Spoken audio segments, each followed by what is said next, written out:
রাসূল সাল্লাল্লাহু আলাইহি ওয়াসাল্লাম এবং নবী রাসূলুল্লাহদের নিষ্পাপ এবং সাহাবায়ে কেরাম মেয়ারে হক, এই বক্তব্য কিন্তু আলী হোসেন ওসামাও দিয়েছেন। আমি একটু ভিডিও আপনাদেরকে শুনিয়ে দিচ্ছি, আপনারা একটু দেখেন।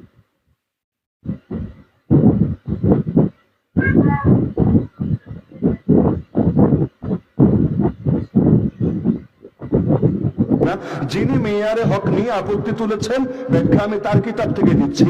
এখন তো আর এখানে অন্য কোনো গন্ধ খুঁজে লাভ নাই। তিনি বলছেন মেয়ারে হক তার উদ্দেশ্য কি, কান খুলে শুনেন। ও চিজ जिससे मुताबकत रखना हक हो और जिसके खिलाफ होना बातिल हो।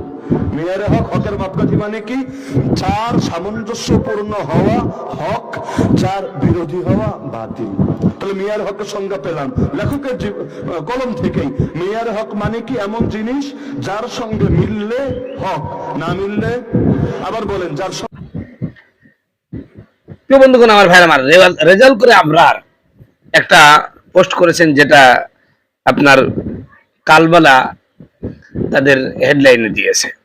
সেখানে বলেছেন যে নবীগণ নিষ্পাপ, সাহাবীগণ সত্যের মাপকাঠি, পাঠ্যপুস্তকে এগুলো যুক্ত করুন, প্রজন্মকে সহি দিন শিক্ষা দিন, প্রজন্মকে সহি দিন শিক্ষা দিন।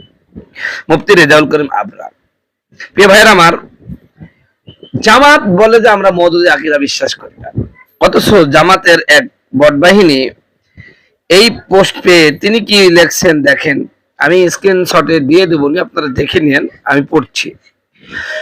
উনি লেখছেন যে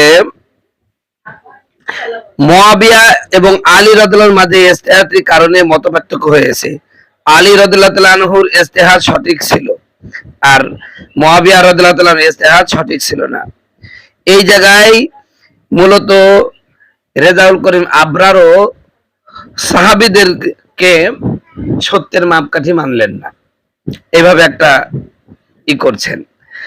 আসলে জামাতের মধ্যে যে আমাদের উলামায়ে কেরামের মধ্যে একটা কথা বলে যে জামাতের মধ্যে সেরকম উল্লেখযোগ্য কোনো আলেম নাই, মানে ইলমি যোগ্যতা সম্পন্ন কোনো আলেম নাই। এই ফজা মার্কা আলেমের মন্তব্যেই শুনলাম। কেন শুনলাম? আরে ইজতিহাদি ভুলটা এটা তো হতেই পারে, এটা নিয়ে তো কথা না, কিন্তু তোমরা যেটা করো সেটা তো অত্যাধিক পরিমাণে গুরুতর অপরাধ করে থাকো। প্রিয় ভাইরা আমার, ইজতিহাদি ভুল সাহাবায়ে কেরামের মধ্যে অসংখ্য হয়েছে। যেমন আল্লাহ রাসূল সাল্লাল্লাহু আলাইহি সাল্লামের জামানায় উহুদের যুদ্ধে রাসূল সাল্লাল্লাহু আলাইহি ওয়াসাল্লাম বলছেন তোমরা এখানে থাকো। পরে যুদ্ধ যখন শেষের পথে আল্লাহ রাসূল বলছেন তুমি এখান থেকে যাবেই না, কিন্তু তারা ইজতিহাদ করলো কি সাহাবায়ে কেরাম যে এখন তো যুদ্ধ শেষ, এখন তো ওই কথা না মানলেও হয়, ওরা ইজতিহাদ করে এখান থেকে সরে আসলো। পরবর্তীতে তো মুসলমানের ওপর কি হয়েছিল সেটা জানেন। এরপরে বদর যুদ্ধে যারা বন্দী হয়েছিল এদের ব্যাপারে সাহাবায়ে কেরাম ইজতিহাদ করে নাই। হযরত ওমর রাদিয়াল্লাহু তাআলা আনহু বললেন এদেরকে শেষ করে দেওয়া হোক, আর হযরত আবু বকর বললেন যে মুক্তিপণ নিয়ে ছেড়ে দেওয়া হোক। পরবর্তীতে আল্লাহ রাব্বুল আলামিন ওমর রাদিয়াল্লাহু তাআলা আনহুর ইজতিহাদকে সঠিক হিসাবে কোরআনে আয়াত নাযিল করে দিয়েছেন। তো এই ইজতিহাদ তো সমস্যা না, সমস্যা হলো আপনারা যে বলেন যে হলো সাহাবীরা কি করেন, ইচ্ছাকৃতভাবেই ভুল করেন, এই যে কথা বলে, অতএব তারা মেয়ারে হক না। আবার নবী রাসূলকে দিয়েও আল্লাহ পাক একটু গুনাহ করিয়ে দিয়েছেন, আসলে নবী রাসূলও নিষ্পাপ না, নাউযুবিল্লাহ।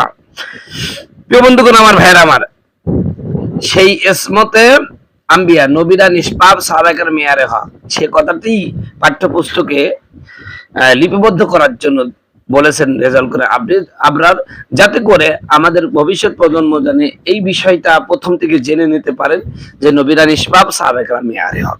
এটাকেই পাঠ্যপুস্তকে অন্তর্ভুক্ত করতে বলেছেন। কিন্তু আসলে জামাত প্রেমী যারা, তারা তো আর এই সমস্ত হলো কাজ করবে না।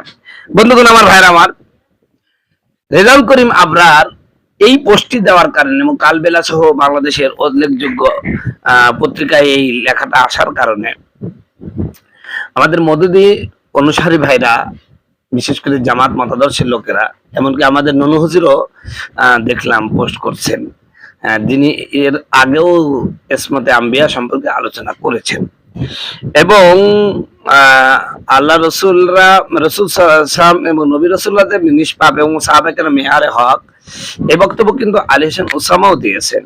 আমি একটু ভিডিও আপনাদেরকে শুনিয়ে দিচ্ছি, আপনারা একটু দেখেন। কিতাবের নাম তারজুমানুল কোরআন, সংখ্যা হলো আগস্ট 1961 সাল। এর মধ্যে ওই পত্রিকার মধ্যে তিনি যে ব্যাখ্যা দিয়েছেন, হামারে নজদীক, আমাদের নিকটে, মেয়ারে হক সে মুরাদ হয়, মেয়ারে হক তার উদ্দেশ্য হলো, বুঝছেন? আমি ব্যাখ্যা দিচ্ছি না, যিনি বলবেন নিজে ব্যাখ্যা করে আর একজনের কাছে দোষটা পান কেন, ব্যাখ্যা আমি দিচ্ছি না। যিনি মেয়ারে হক নিয়ে আপত্তি তুলেছেন, ব্যাখ্যা আমি তার কিতাব থেকে দিচ্ছি। এখন তো আর এখানে অন্য কোনো গন্ধ খুঁজে লাভ নাই। তিনি বলছেন,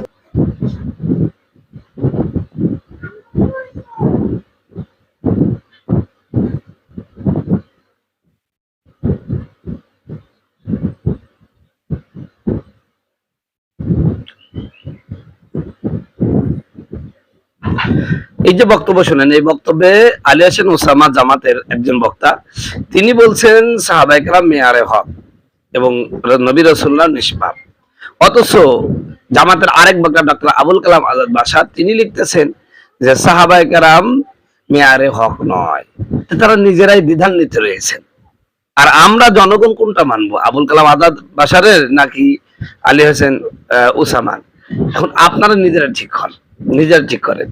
আমাদের কমই এই নিয়ে দ্বিমত নাই। আমাদের কমই গণনা সমস্ত আলেম বিশ্বাস করে সাহাবায়ে কেরাম মেয়ারে হক এবং নবী রাসূলুল্লাহ নিষ্পাপ। বন্ধুগণ, আমার ভাইয়ের আমার, তো এই যে রেজাউল করিম আবরার এই লেখাটা দিয়েছিল, এবার দেখেন একজন মওদুদি মতবাদে বিশ্বাসী লোকের লেখাটা কেমন হয়।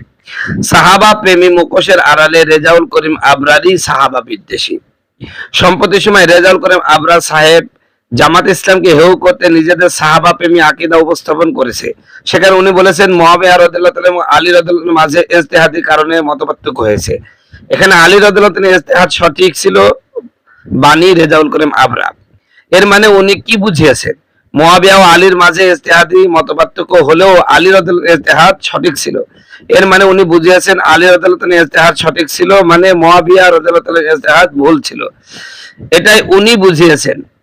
এর মানে এখানে তো উনি মুআবিয়ার ভুলই ধরলেন, অথচ ওনারাই বলে বেড়ায় সাহাবীদের ভুল ধরা যাবে না, এটা সাহাবা বিদ্বেষী। এক্ষেত্রে রেজাউল করিম আবরার যে হযরত আলী রাদিয়াল্লাহু তাআলার ইজতিহাদকে সঠিক বলে মুআবিয়া রাদিয়াল্লাহু তাআলার ইজতিহাদকে ভুল প্রমাণ করে দিলেন, এটা কি সাহাবা বিদ্বেষী নয়?